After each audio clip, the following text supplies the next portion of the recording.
হঠাৎ করেই একদিনে মরক্কো থেকে প্রায় ৬০,০০০ মানুষ ঢুকে পড়েছে স্পেনের সিটমহল সেউতায়। দেশটির সরকার বলছে, সুপ্রিম কোর্টের সাম্প্রতিক এক রায়ের কারণেই বিশৃঙ্খল পরিস্থিতির মুখোমুখি দেশটি, যেখানে বলা হয়েছে সাঁতার কেটে কেউ স্পেনে পৌঁছালে তাকে তাৎক্ষণিকভাবে ফেরত পাঠানো যাবে না।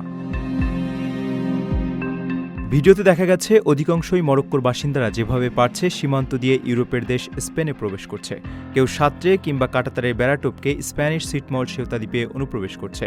তবে কেন আফ্রিকার দেশ মরক্কোর নাগরিকদের স্পেনে প্রবেশে হিড়িক পড়ল, এ বিষয়ে মাদ্রিদ বলছে এর পেছনে অন্যতম কারণ সুপ্রিম কোর্টের সাম্প্রতিক অদ্ভুত এক রায়, যেখানে বলা হয়েছে ভৌত বাধা অতিক্রম না করায় সমুদ্রপথে কেউ স্পেনে প্রবেশ করলে তাকে তাৎক্ষণিকভাবে ফেরত পাঠানো যাবে না। স্বাভাবিক প্রক্রিয়া অনুসরণ, আইনি সহায়তা ও আশ্রয়ের আবেদন করতে পারবে তারা। আর সরকারের অভিযোগ, এই রায়ের সুযোগ নিয়ে দালাল চক্র অভিবাসন প্রত্যাশীদের অবৈধভাবে ইউরোপে ঢুকতে উৎসাহিত করছে। তবে শুধু সাঁতারেই নয়, কাঁটাতার পেরিয়েও ঢুকেছে অসংখ্য মানুষ। তারা আবার সুপ্রিম কোর্টের নতুন আইনের সুবিধা পাবেন না।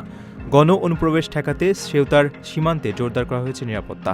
এরই মধ্যে অনুপ্রবেশকারীদের মরক্কোয় ফেরত পাঠানো শুরু করেছে স্পেন।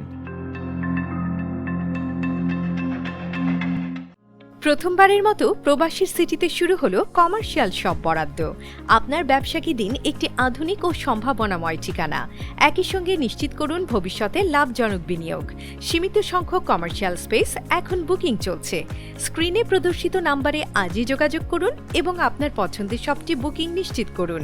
স্পেস সীমিত, তাই দেরি নয়, আজই বুকিং করুন। প্রবাসীর সিটি, আপনার ব্যবসা ও বিনিয়োগের স্মার্ট সমাধান।